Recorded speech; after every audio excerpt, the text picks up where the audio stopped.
Good evening, and thank you all for coming. Tonight's show will be entirely in English, a bit of Dutch, but entirely in English. Thank you all for coming. My name is Mohammed Beiti.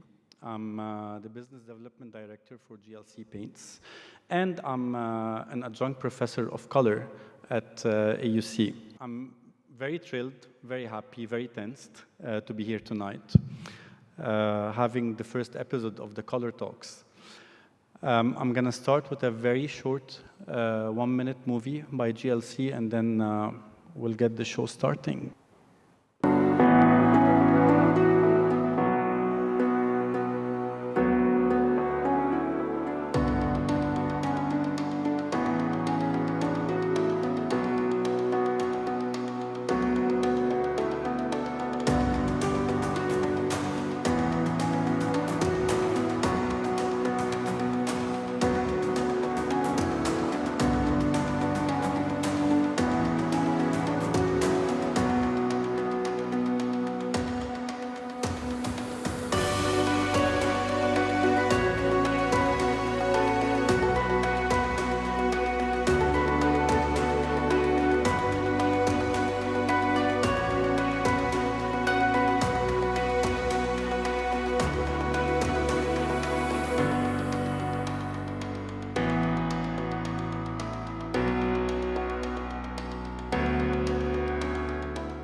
These are shots from the color trend campaigns that GLC has done with several of Egypt's leading architects, so I wanted it to be part of our color talks.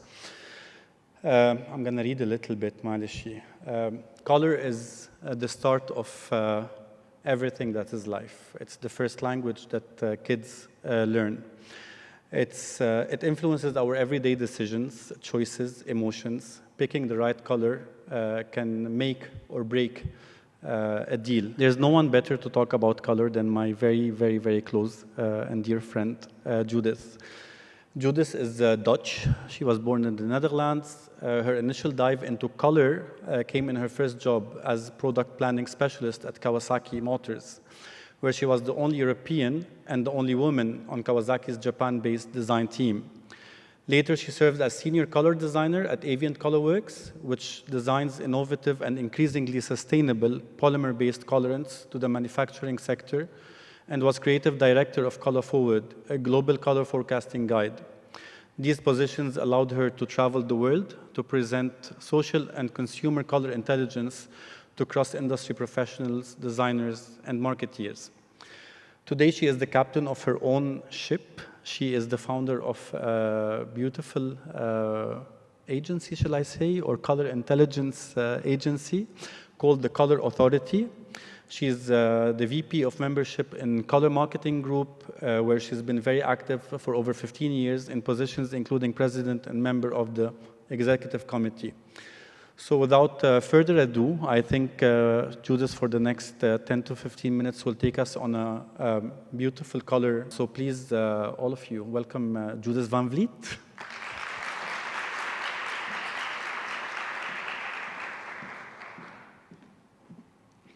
Thank you, Mohammed, for that wonderful introduction. I think I have to stand like this, because obviously, being born in the Netherlands, I'm way too tall.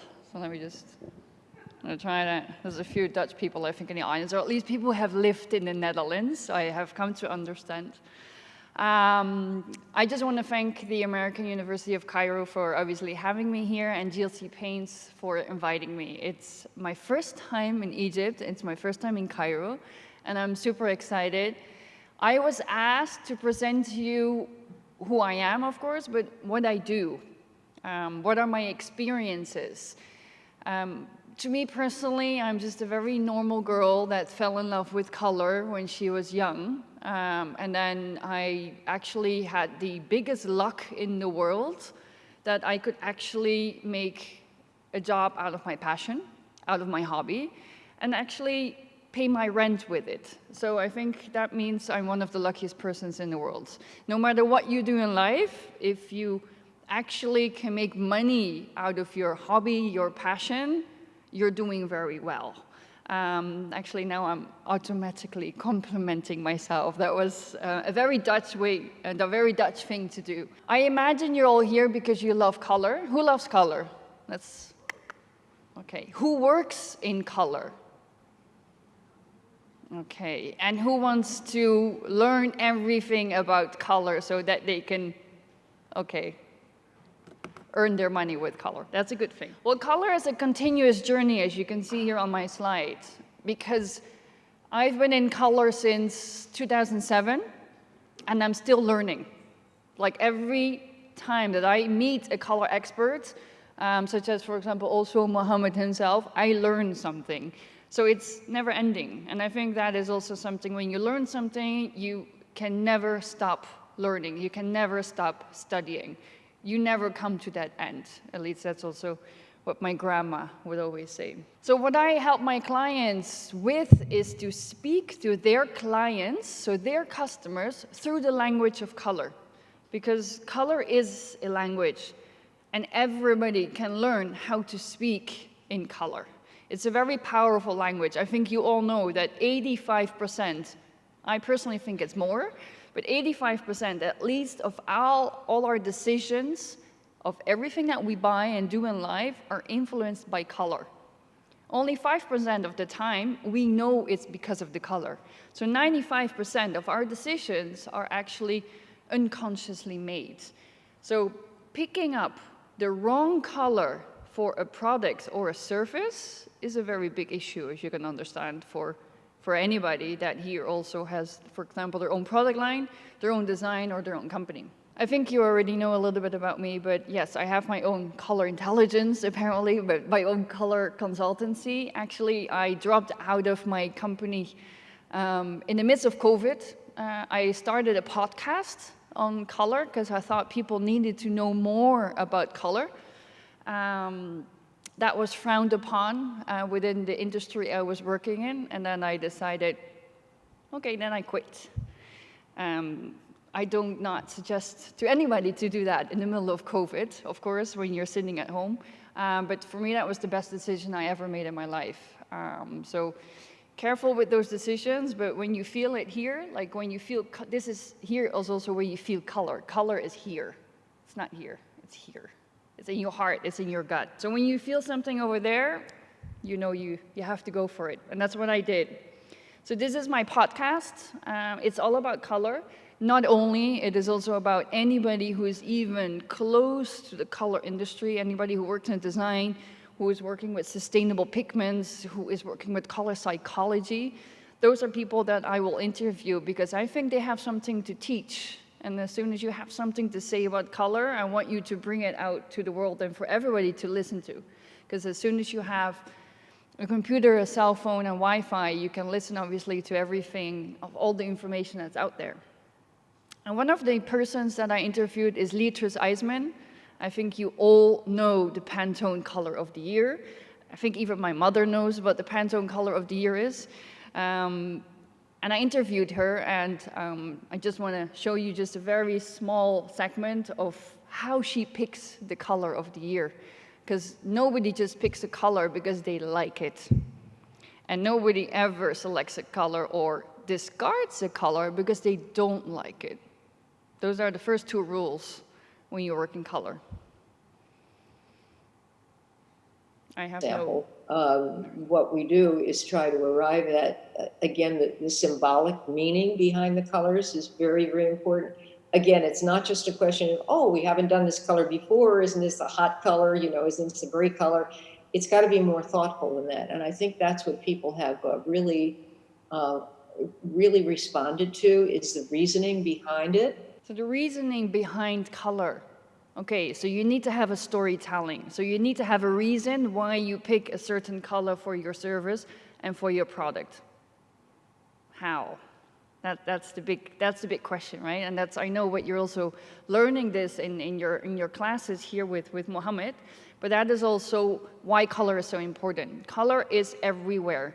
I was just, some of you saw, I did a very quick interview, and then they asked me, what is the color of Cairo? And then I said, well, there's not a lot of color in Cairo, but if you look at the food, if you look at the vegetables, if you look at the fruits, if you look at the people, how they're dressed, but also if you are on the highway to the pyramids, you can see that actually the deconstructed buildings, they all show cuts out of those buildings, and they show the inside of people's homes.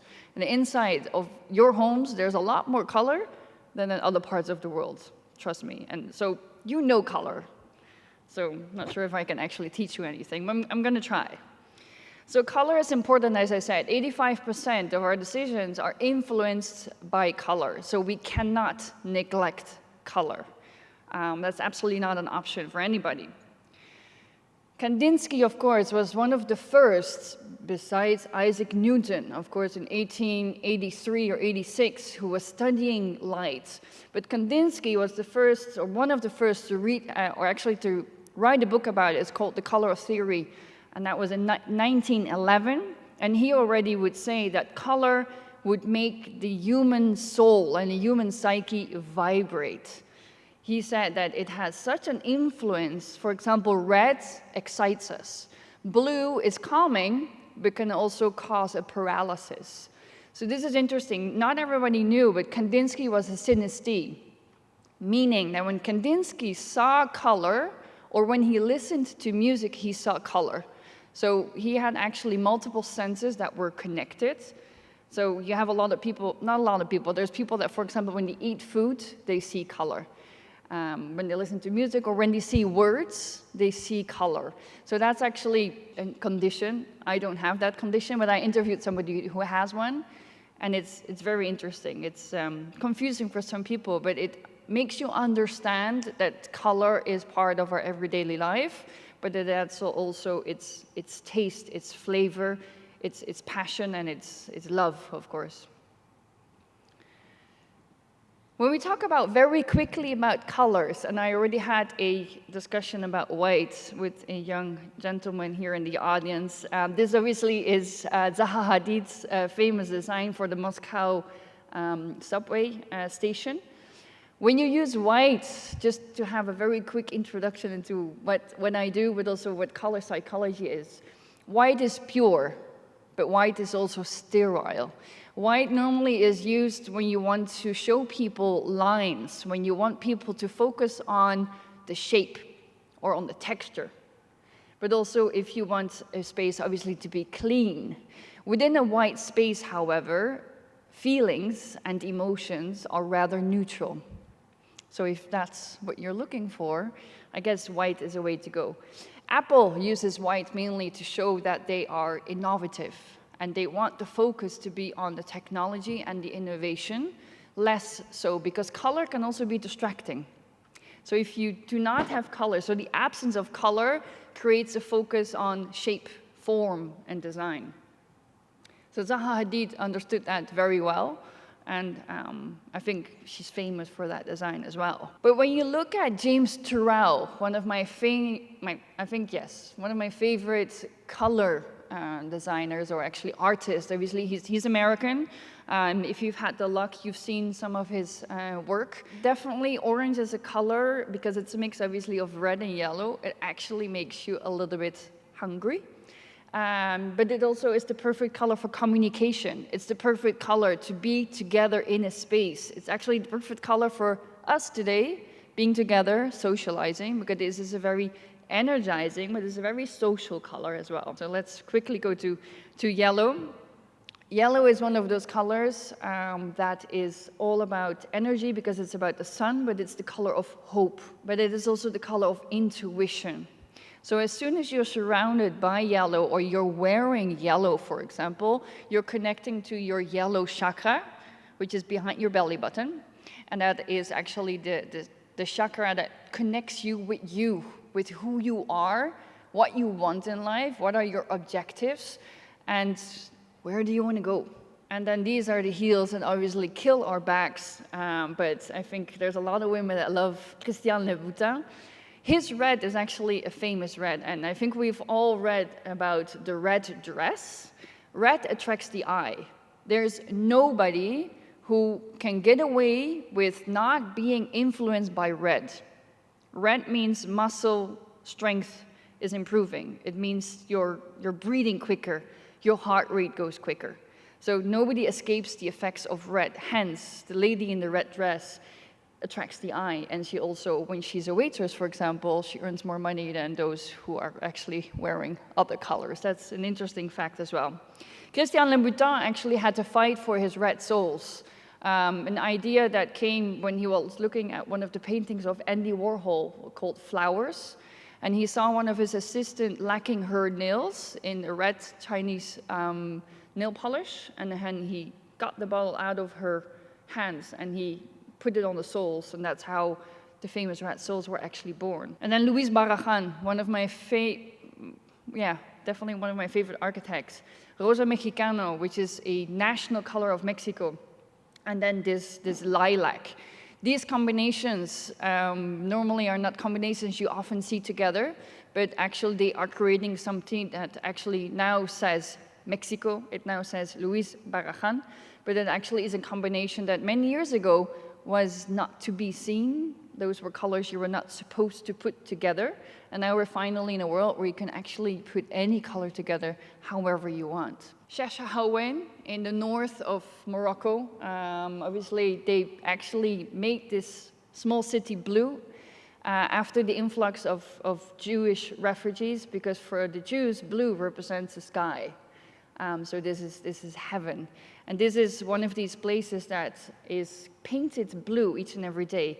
The color blue is about calming, reflection, and it is about water. So it literally is a color that just makes us feel calm.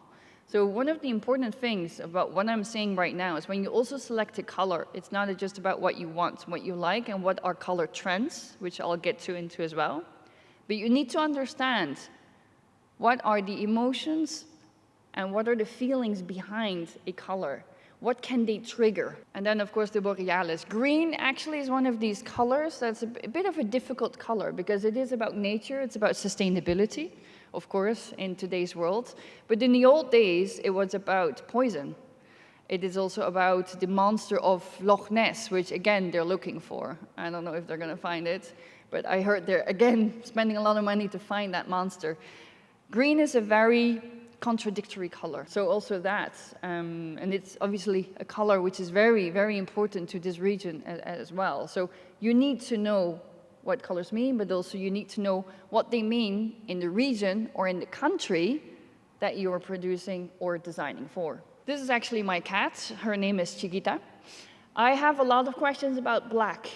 A lot of people say, yeah, but what about black? Well, black, you can talk about if it's a color or not. We can talk about whether white is a color or not. Black, for me, yes, it is a color. And what we see trend-wise, that we're actually seeing more colored blacks. So reddish blacks, greenish blacks, blue blacks. Black, however, when you're wearing it, and I'm also guilty, it makes you actually unseen. So if you do not want people to literally see you for who you are and what you want to stand for, get rid of black. But black is always in fashion. And this is why, again, I think also a lot of fashion designers wear it. To show you just very quickly what I do, I selected this video, and some of you actually maybe have seen it. It's from the, I think, 50s, before actually there was color television. She is the client, he is the salesman. And then there's a technician in the video that you're not going to see, but let's say he's the color matcher. This is the person that needs to go and make your color.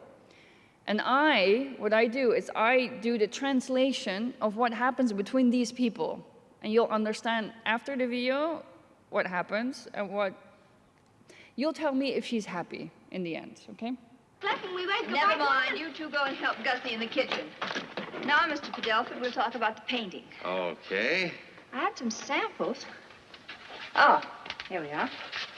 Now, first, the living room. I want it to be a soft green. Uh-huh. Not as blue-green as a robin's egg. No. But not as yellow-green as daffodil buds. Uh-huh. Now, the only sample I could get is a little too yellow. But don't let whoever does it go to the other extreme and get it too blue. No.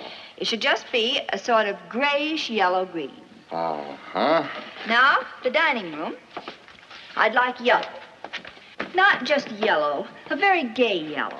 Something bright and sunshiny. Uh-huh. I tell you, Mr. Padelford, if you'll send one of your workmen to the grocer for a pound of their best butter and match that exactly, you can't go wrong. Uh-huh.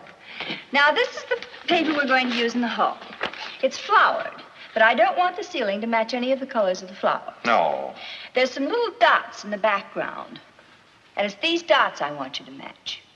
Not the little greenish dot near the hollyhock leaf, No. but the little bluish dot between the rosebud and the delphinium blossom. Is that clear? Uh-huh. Now, the kitchen's to be white. Not a cold, antiseptic hospital white. No.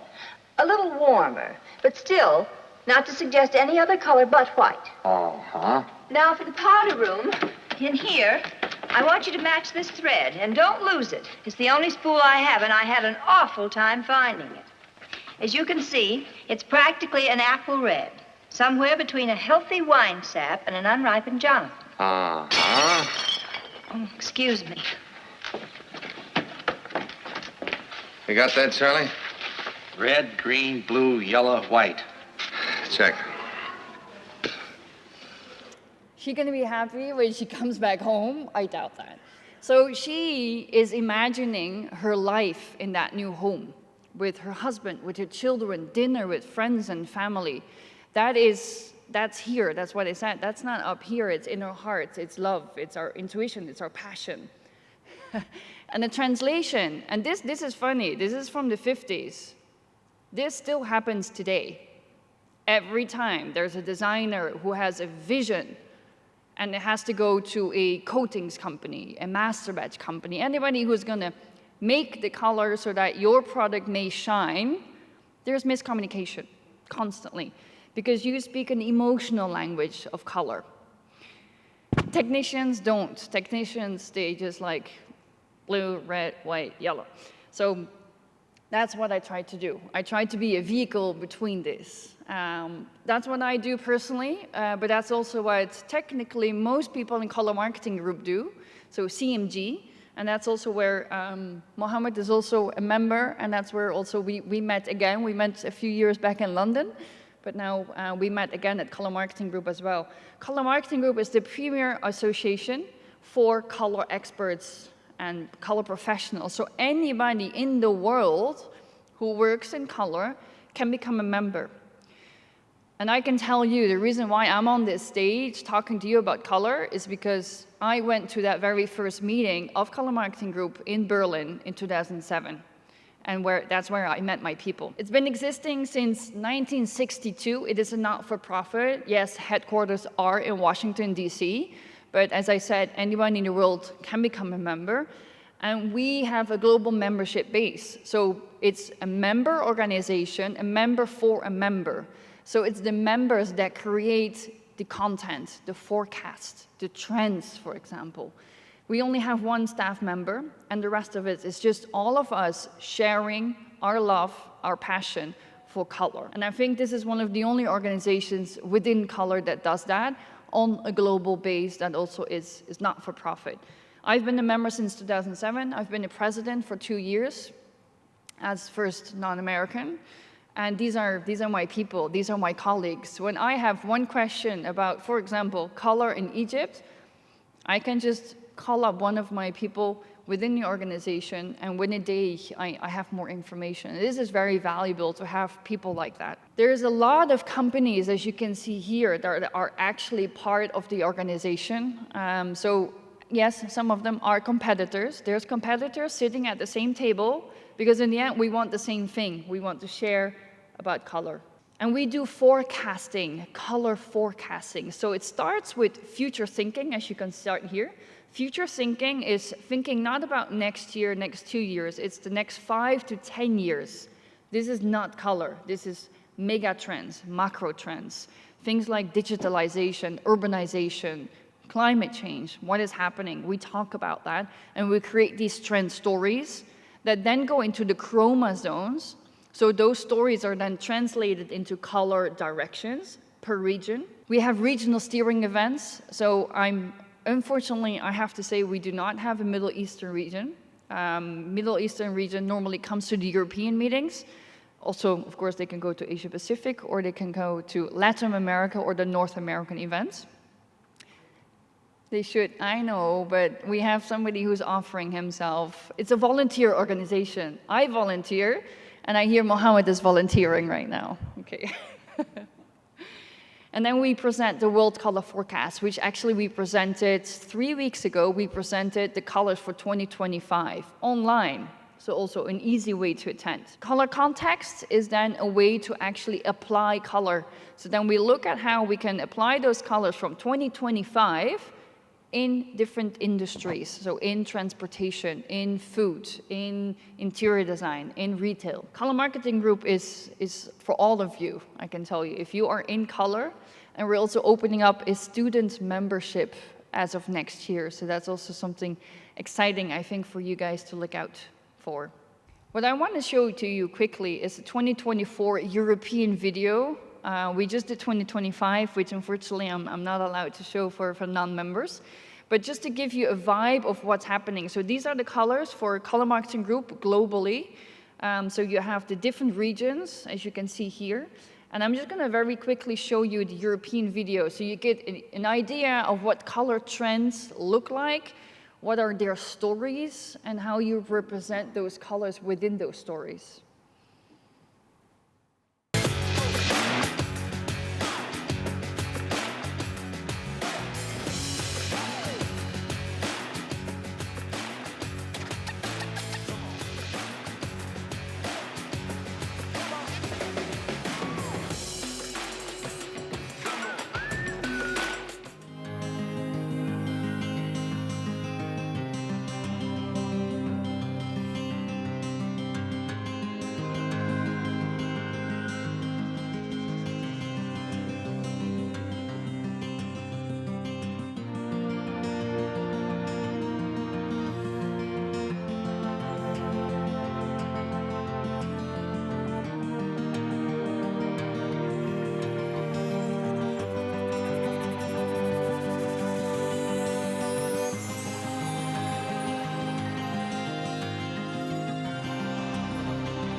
You see with color forecasting, this was the color forecast for Color Marketing Group. Color forecasting, you use keywords to define a color, but also in the explanation, you need to tell people, you need to bring them along that story of why that color was selected and why it was selected for that region. Color forecasting is something that has started already many, many years ago. I believe color forecasting is changing, but it is ever more of interest. There's a lot of people out there that say, I don't do color trends. And I love that conversation because everybody is influenced by trends. If you're connected, you're influenced by trends. If you're living on this earth, you're generally influenced by what happens in politics, climate change, the economy, and that actually influences what you buy and then what color you buy. So that's interesting, and then how color forecasting is moving. I think it is changing in per se from the previous forecasting that we did, but it's something that still is ever more important for a lot of services out there. I started my color forecasting in Avient. So this is the previous company that I used to work with. This is Color Forward. This was already 16 years of color forecasting. So that's our wall with all of those colors that you can see how colors move throughout the years within color forecasting and trends. A color doesn't just appear one year and then disappear the next year. They have a movement. Just like we move through life, colors move with us through life.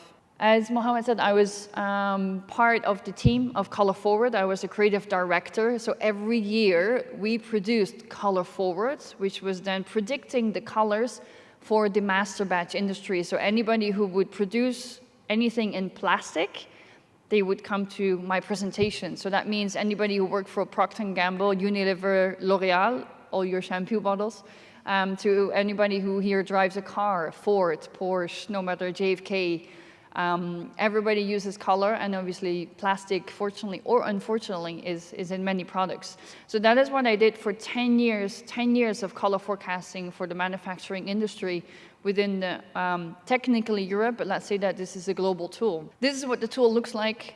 So obviously we had small cars, we had carpets, we had fibers, and then we had obviously leather chips as well. Although leather was not a market we were directly working with, if you design a car, very often they start with the leather, so the color of the leather, and then they go to plastic.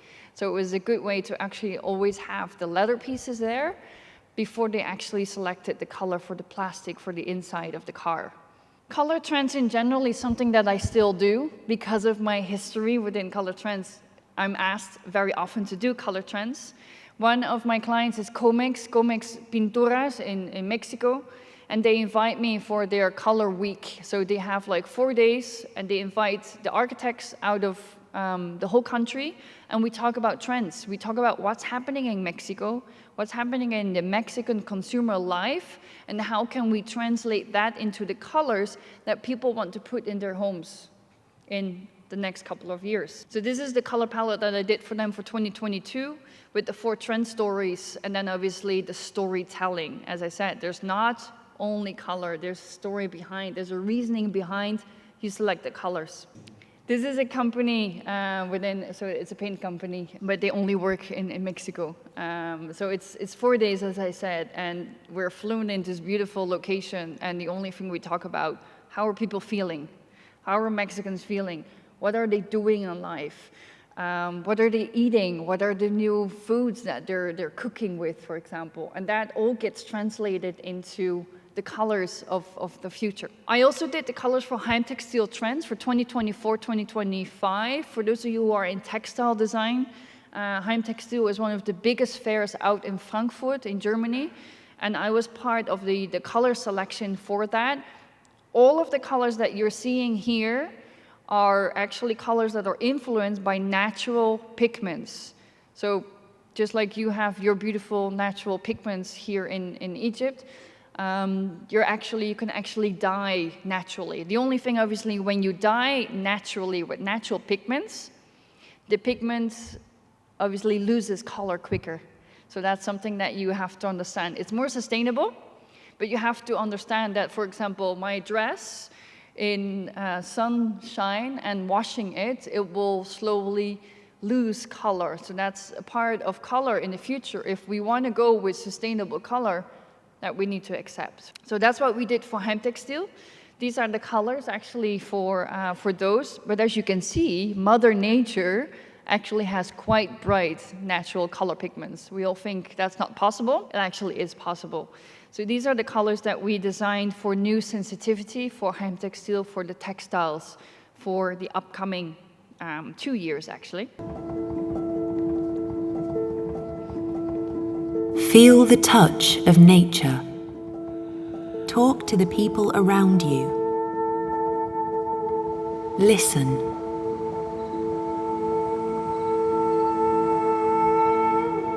everything is changing, moving all at once, connected, intertwined like a spider's net,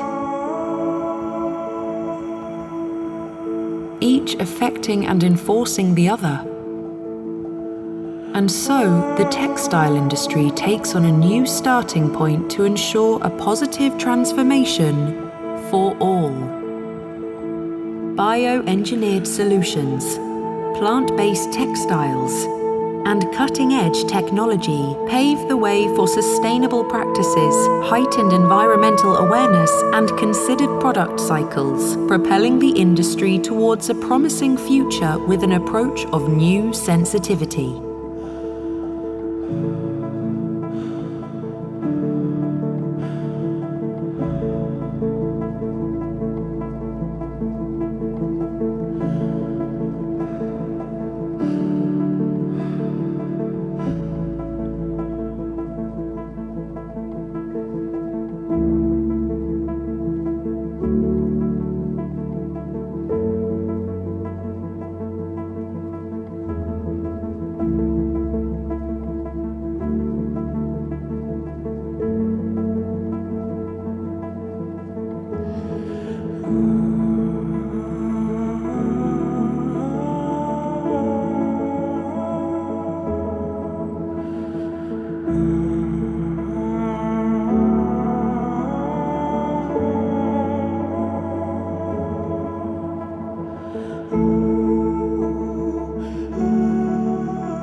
I think like many parts in the world, we're all looking for sustainable dyes, sustainable dyeing, sustainable textiles. This is a preview, so hasn't happened yet. So we did the colors, we did the trends, but it will be shown in the first week of January in Frankfurt, Heimtextil. So for those of you who have the possibility to come to the Trend Forum, please do come. There's an amazing color talks as well. I will be also one of the other people that is going to be doing a color talk. And that is also another part, obviously, of what I'm doing here with you. That's what I do in many parts in the world. This actually was in June in Marrakesh, where I did a presentation on the sense of belonging. So the presentation was all about connecting color to the region's color. So the colors that you see here on the table are all pigments that I went and bought in the souk. And then I actually showed people how they worked, and it's very funny. They didn't know that. They didn't know that they had a color that was called blue magic, that is actually brown, and it comes from the Sahara.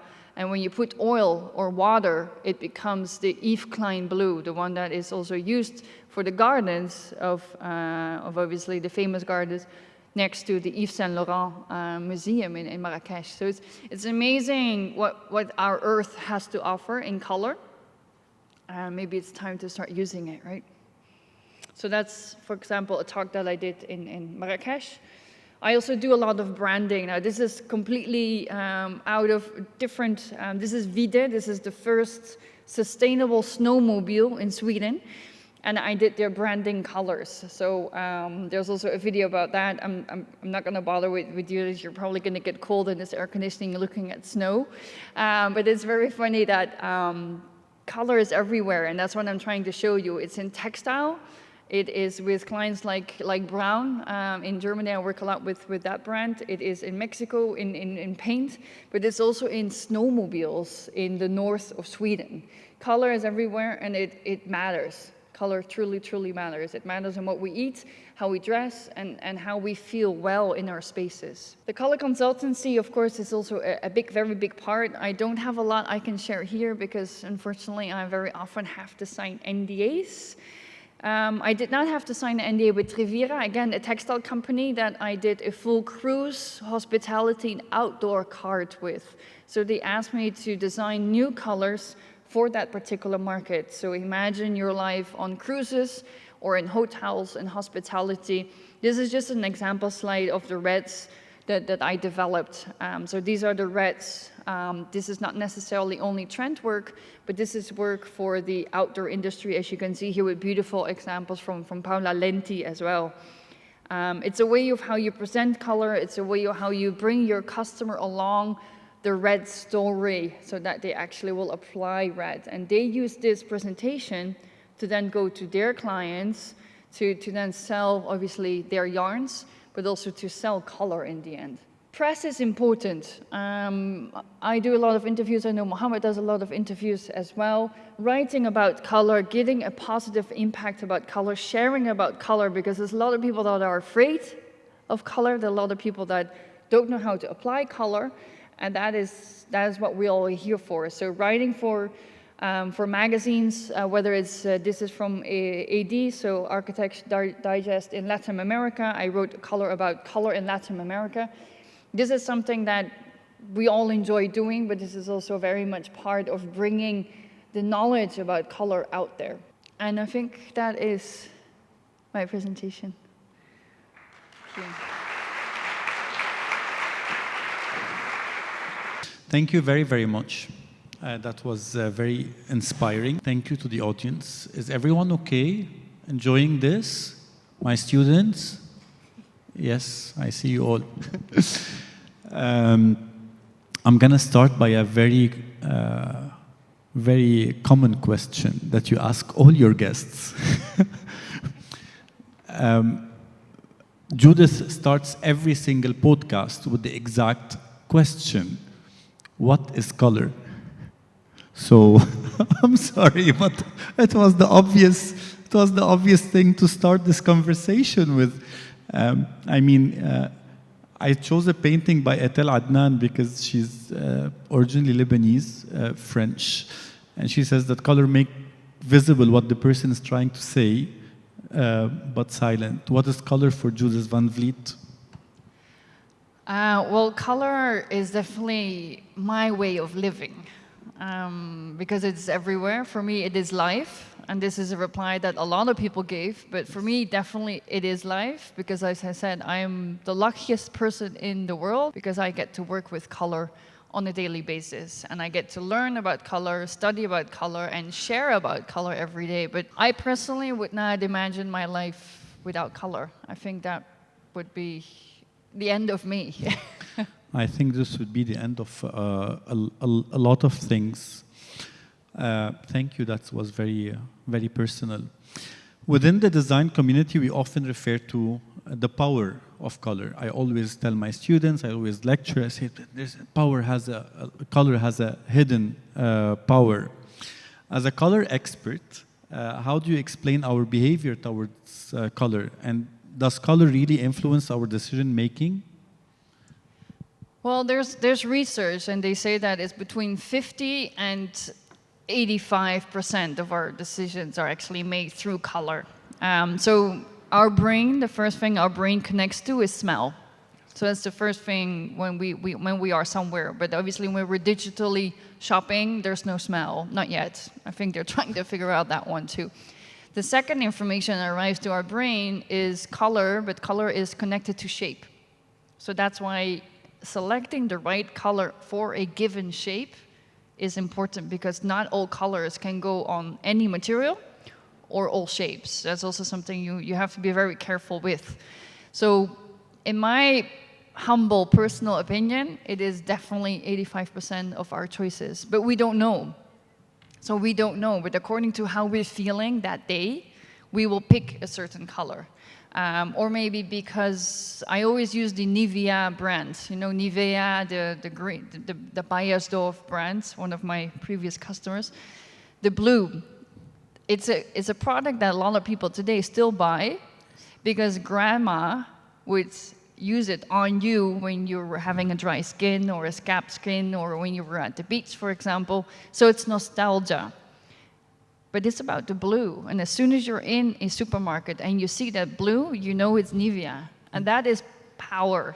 And that is the power that Nivea has with their blue. That's the red that Coca-Cola has with theirs, or Ferrari, for example. Of course. There are brands that people literally recognize Because of only color. by the color. They can't do the logo. If you ask people to redesign a logo or to try to design the logo, they can't. But they get very close to the color. I was having a talk at Sync Summit last year, and it was on the stage of Red Bull.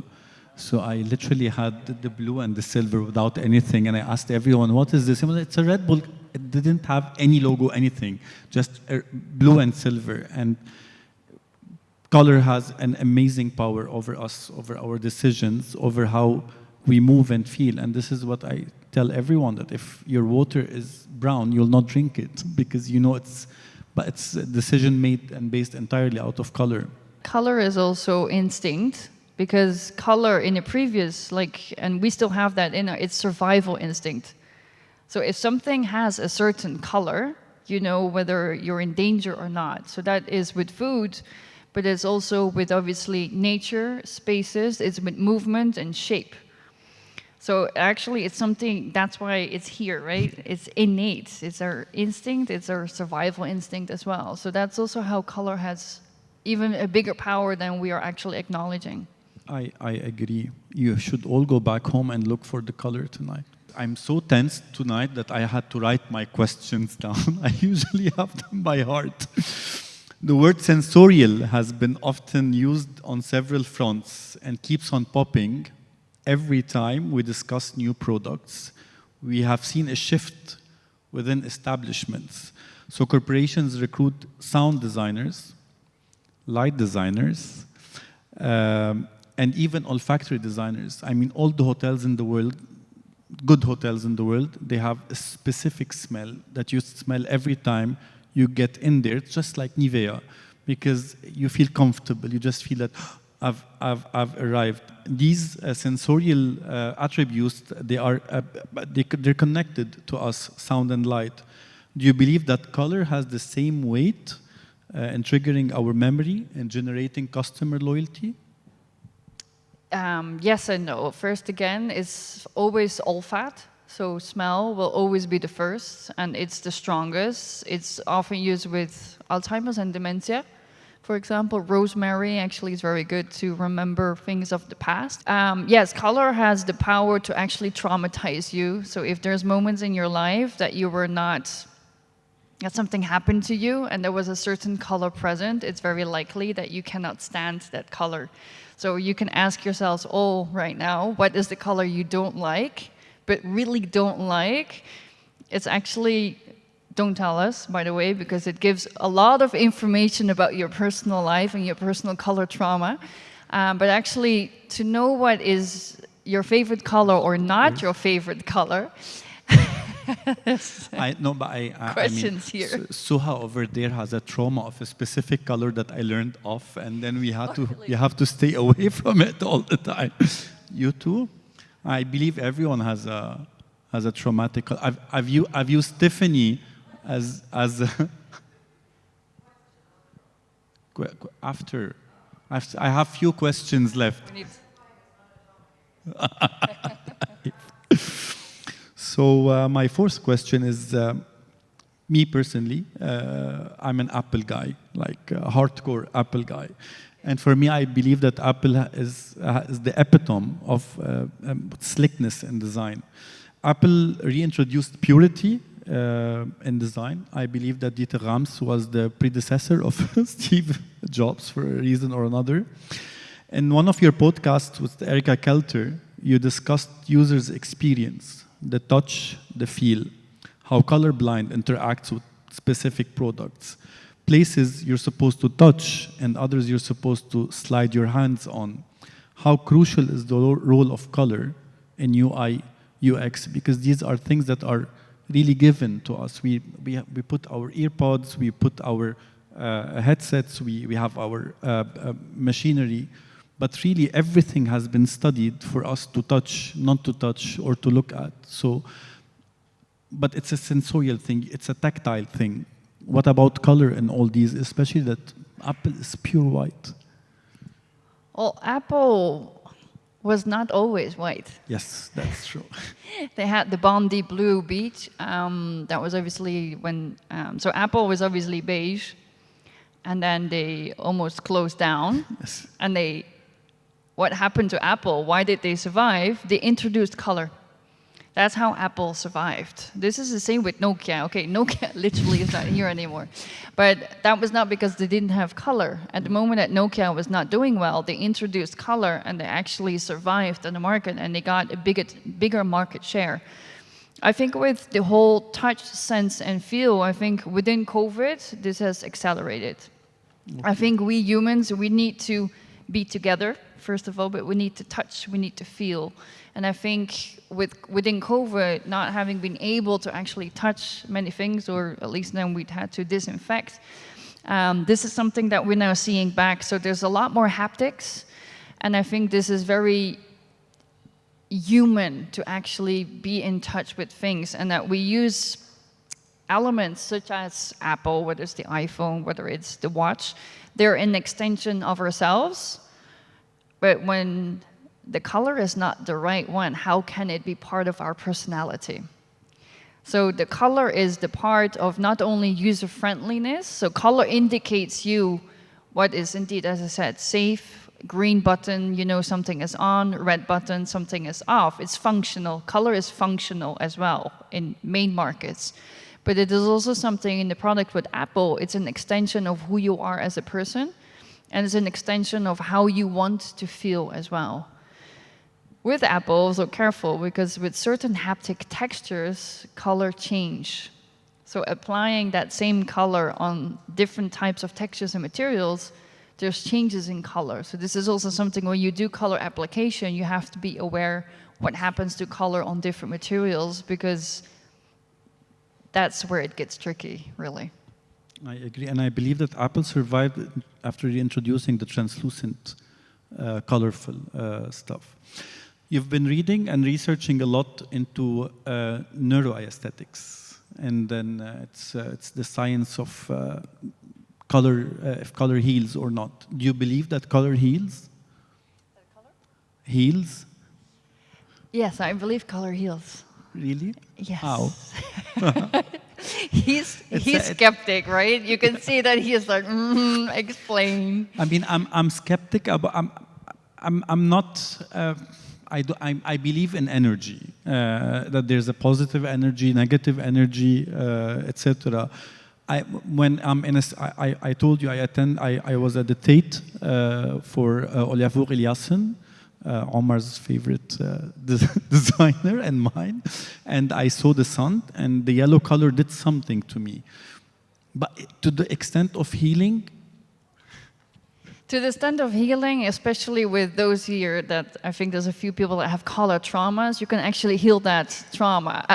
It's not necessarily the color that did something to you, of course. It's about a color being present in a moment that you had a trauma happening. And a trauma does not need to be an accident or a divorce or many nasty things in life. It can be small things. I had a color trauma because I got sick of a yellow curry once, and now I'm a yellow person apparently. So I got healed about that. No, I'm just kidding. I think I don't do color therapy. I have been in color therapy. And I do think that color has a power to, I do think it has a power to heal, yes. But already just very small examples that have literally been proven. Red light sauna.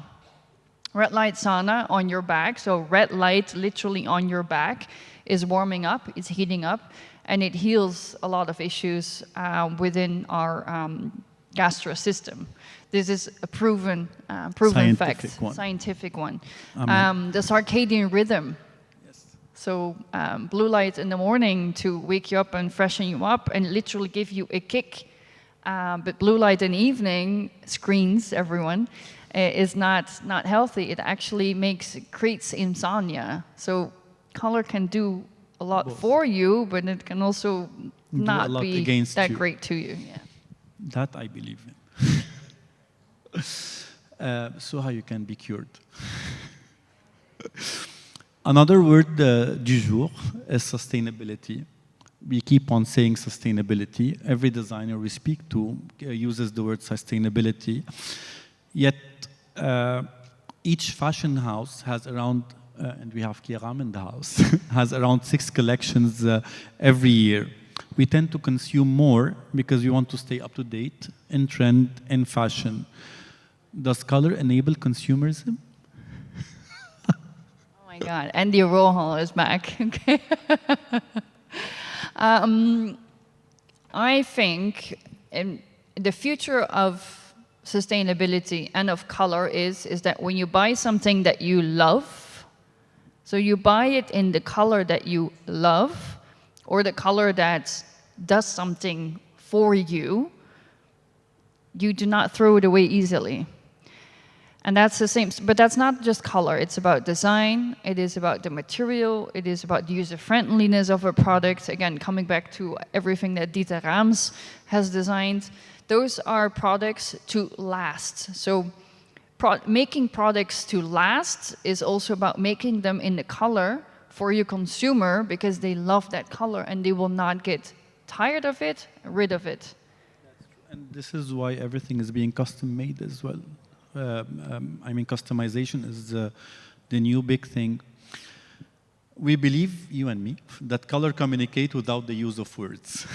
And I believe lots of people believe that too.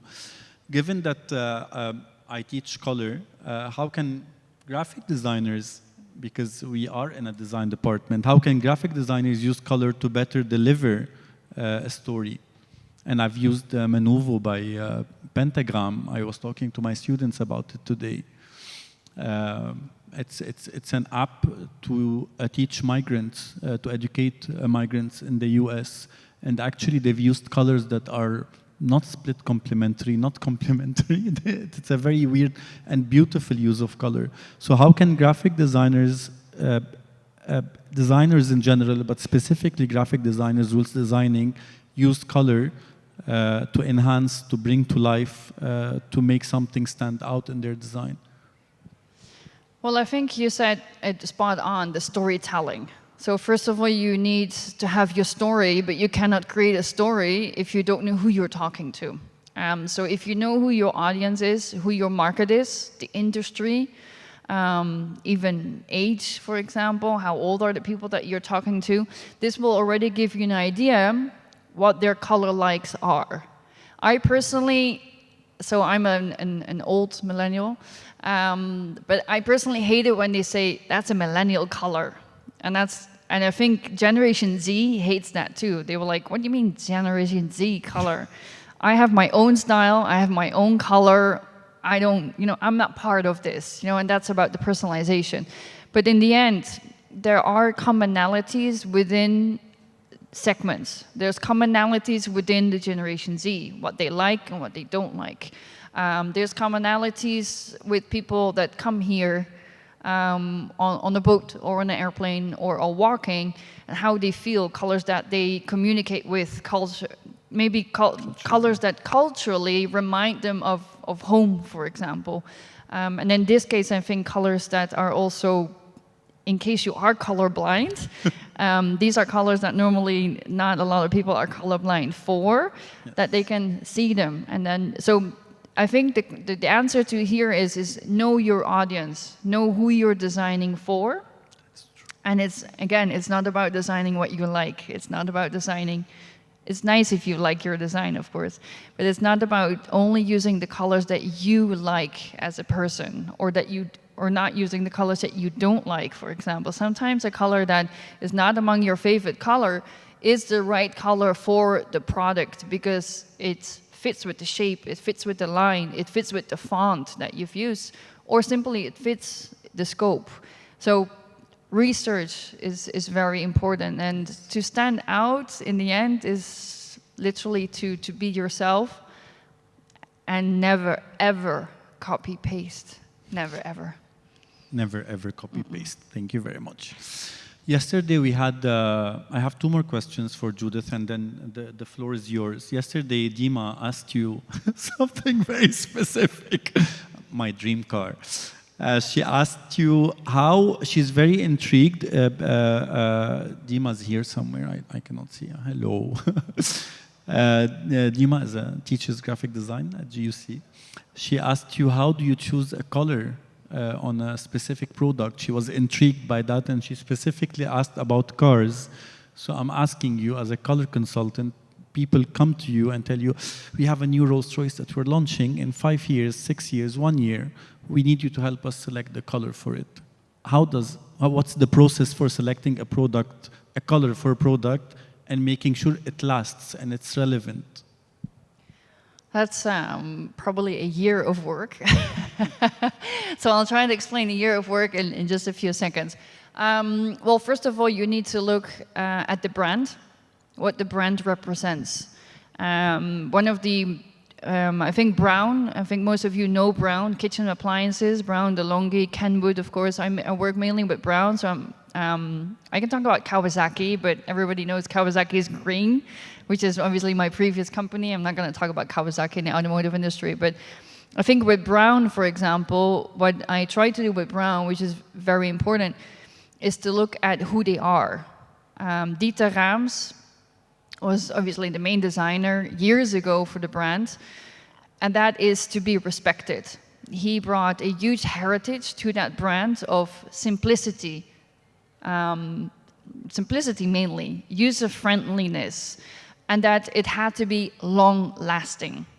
So I'm not going to put Barbie pink on the brown kitchen appliance, even though that is the Pantone color of the year, or it's the color because the Barbie movie came out. There's multiple things you have to look at in the product. So again, it is the brand. Who are they? What do they stand for? What is their past? Because I think heritage needs to be respected. You look at color trends, yes, but color trends are not for everybody. And that is something we need to understand. It's amazing to have the color of the year. It's amazing to do color trends. But color trends are also for quick-moving products. A car is not a quick-moving product. Normally, a car in the Netherlands, where I was born, people have a car averagely for more than 13 years or 15 years. So you better like the color. So that is one thing. So it's brand, heritage. It is a little bit of color trends and what's happening in the world. It is demographic, so it's market. Who are the people that buy the car, the product in general? And then it's material and finish. Of course. Because on a transparent material, a color will obviously have a lot of light come through. It will look different than on opaque. If you're then going to do gloss, matte, this all influences. So that is all information, the bare minimum of information that you need before you do actually a color selection. And then it's good to know that it takes 5 years for the process of choosing a car color until it goes actually on the car. So this is actually Rolls-Royce launched the, I don't know, I said Rolls-Royce, Rolls-Royce launched this color last year, 2023, but actually it was selected in 2018. So voila. My last question for you is as well from yesterday, Ghalia. She asked, or maybe, I don't know if she asked it, but I'm asking you, does color have a gender? Are there masculine colors, feminine colors? Is pink for girls and blue for boys? This is marketing, and that's it. It's pure marketing. My brother loved pink, and he loved to play with my Barbies. And the day that I told him not to, he threw them in the river near my house. So that's my trauma. I have a pink color trauma. But no, in my opinion, no, there is no gender. I think there is still a lot of marketing out there, and I would fully accept and agree with that. If there's people that want their girls to be dressed in pink, why not? And their boys in blue. But if at a certain point that they want to change that up the game, why not? And this is Western, because in China it's red. So a newborn baby is dressed in red. So it's actually a Western idea, and it's very marketing. And color is very, very contextual, and it follows as well the culture you are in. I think white in Japan is for the funerals as well, and not only for weddings. These were all my questions for Judith. I now thank you very, very much. I've enjoyed this. I hope you've enjoyed it. I want to know if anyone has any questions. And you have a question, Taib. I'm gonna do. Thank you. Thank you for the talk. It's very inspiring. I'm Mohammed Radwan. I'm an architect. And you touched upon timelessness in color, especially when you talked about Dieter Rams. Dieter Rams, most of his designs were very neutral. They were in white or in black. And then when architects, especially minimalists, deal with buildings because they want it to be timeless and minimal, they go for the black, white, and gray. So I don't know if what is your opinion on that, and how can you achieve something that is timeless with something that has to do with trends? I think something can be timeless if you adapt it to its environment. So if you are in a forest, you can more easily adapt your design to obviously something that is moving into the colors of nature, for example, the greens, for example. In my opinion, the issue with the gray world that we are living in is due to, I think, not necessarily timelessness. It is about a lot of people being afraid to pick color and then pick the wrong color and to get tired of that color. But this is again about the conversation that you can have with your client, once you get to know your client, you know a little bit more about them personally, you'll automatically get to know what colors they really like and what colors they don't like. A dear friend of ours, Mark Woodman, he always asks his clients, go to your closet, pick out the dress or the jacket that people always compliment in you. And that very likely is the color that is your color, the color that best suits you. And that automatically, very likely, is also the color that you are actually most comfortable with. So I agree with the timelessness, but I think between black, white, and gray, there's many different shades, even in between, that can use. And as I said, there's a lot of color to neutrals, whether very light or very dark, that are now being introduced. And we are seeing that consumers are actually enjoying those very well. So you don't have to live in Mexico City to use color like Luis Barragan. It's something that actually you can do in a lot of cities and a lot of cultures. So look into your environment and look into the wishes of your clients. Because true, gray is timeless, but gray literally is neutral. And that means that it does not evoke any emotions and any feelings. So it may create the sick building feeling, which literally is, which also white can create, by the way. So it depends how you want people to feel within your building, I guess. Go to their wardrobe next time. Do we have any other questions? Yes. Hi, hello. My name is Mariam Anas. First of all, thank you so much for this lovely talk. Very informative. So I work as a business developer in marketing industry. And one of the things that I notice about the client is that they don't like the design, but I feel like they don't like the color. And when you do ask the clients what you don't like, they just don't know. It's not comfortable, it's not good. And it's hard to determine, because most of my clients are international, so it's hard to determine whether this client, what's the color he's looking for. And so my question is, how do we connect that? That's the first question I have. The second question I have, you said that colors affect people, like yellow makes you hungry, blue makes you a little bit sad, and also inspiring or relaxing. Does that affect like all people? Do we all perceive colors in this way? So, and how can I incorporate this into like marketing? Well, there's a global perception of color, which is indeed, any book you would buy on color psychology, for example, it would tell you a little bit about that color, and then obviously it goes deeper within certain cultures, within certain regions. So it's interesting to dive into that region, but in your case, it's international. My designs normally are also for international clients, so I have to keep it more broad. I cannot go very deep into what the color red means, for example, in this region, because the product is indeed international. It's important to know the background of that color, and sometimes it helps to bring your client along to that journey, why you picked that color for the product, and why you think, using data, using your research, I'm sure you use mood boards, etc., to convince them of that color. And I always have a backup plan. I always have another color or a shift of that very same color, because it's never that they don't like yellow or they don't like any yellow or any red.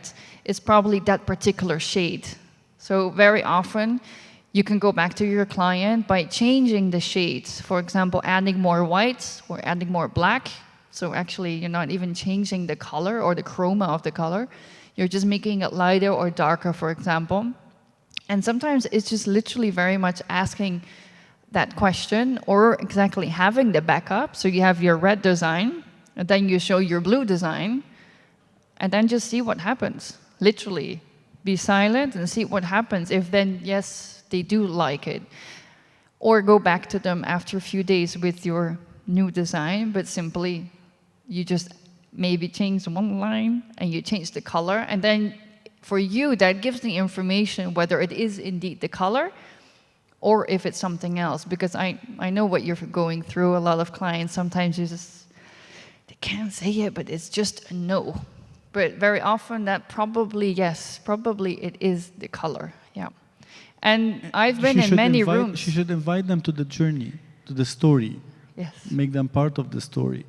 Make them part of the story, but as I said, I have almost never did a client not choose a certain color if I did not bring them from A to Z.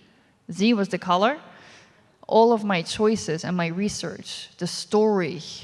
So bringing them along that story, that journey, for them it's very difficult then to say, yeah, but I don't like it. I mean, it's part of the communication. It's part of how you bring that to them, and going deep enough with that story. So also the why of that particular and why on that shape, for example. But when you design international, it's good to keep it at let's say like a level of color psychology that we know reflects on a lot of people.